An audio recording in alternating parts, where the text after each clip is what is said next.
Would you be comfortable sharing with us the name of the hotel you stayed in last night?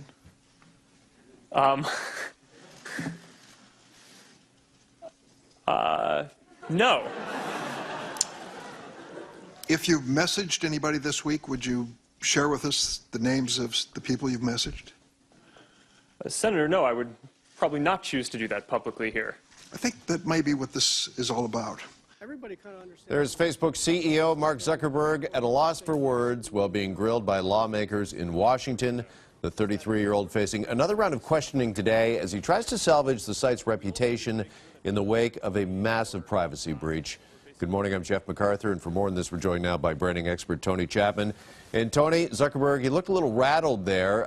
Based on that clip, how would you rate his performance? Well, it was so rehearsed. I mean, this guy had brought in the best of the best, grilled him millions of questions, just didn't expect that one. So he didn't have answer number 37, but 44 senators show up, all looking for their 15 megs of fame, all trying to say, look, we can put Facebook in a headlock, but clearly proving that they really don't understand data, algorithms, or what Facebook is all about. So they're talking in one way, and he's just coming back and saying, never once mentioning Facebook. Oh, I apologize. I was at fault. I did it, and trying to preserve the brand. Yeah, okay, well, listen, he was apologetic. He was actually apologetic right after the scandal. He said, well, 4 days after the scandal. Okay, he said, I'm sorry as well to Congress yesterday. So did he manage to mitigate at all the damage to the brand, to Facebook? This is a dance with no ending. What's going to ultimately happen, and what he's trying to protect, not only him, by the way, many American corporations are going, they do not want the regulations that the European Union's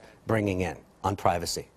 The reason being is you've got Disney buying Fox, Warner and Comcast are all looking at how profitable it is to slice and dice data and to put personalized advertising. It creates billions of dollars in revenue. Facebook, right, happens to be the lead in this thing, and what they're trying to do is make sure at the end of all of this, they buy time and let the regulations unfold and give it time to get around it. The election's happening, they buy more time, this thing goes away. So this is just a dance to buy time. Again, because if privacy becomes like they're doing in Europe, the value of a lot of these American corporations are going to plummet. Okay, let's talk a bit about that dance, and Zuckerberg will continue with the two-step later today. But his worst moment, was it what we just showed there? Absolutely, because that's what everybody's looking for, is that little bite on the news that goes, he looks nervous, he looks like he's being caught, he's about to admit guilt. We all want that Perry Mason moment on television. But again, very rehearsed. This guy spent 14 years apologizing for breaches and mistakes. He's has a history, even from Harvard, going, I apologize, I'm sorry, I apologize. Understand what his business is. His business is getting you to do as much of this as you can, identify all the different algorithms and patterns, done by machines. It's not like an individual's peering into your bedroom and coming back and saying, I'm going to give you things that you want to buy. That's his business. It's as simple as that. So he'll keep apologizing. He has to keep doing it because that's how Facebook monetizes a free platform. Okay, we live in an image-based society. We know that. And he dropped the sweatshirt in favor of the suit yesterday. But, I mean, Zuckerberg's only 33, despite the fact he's got $65 billion and is head of one of the most famous companies in the world.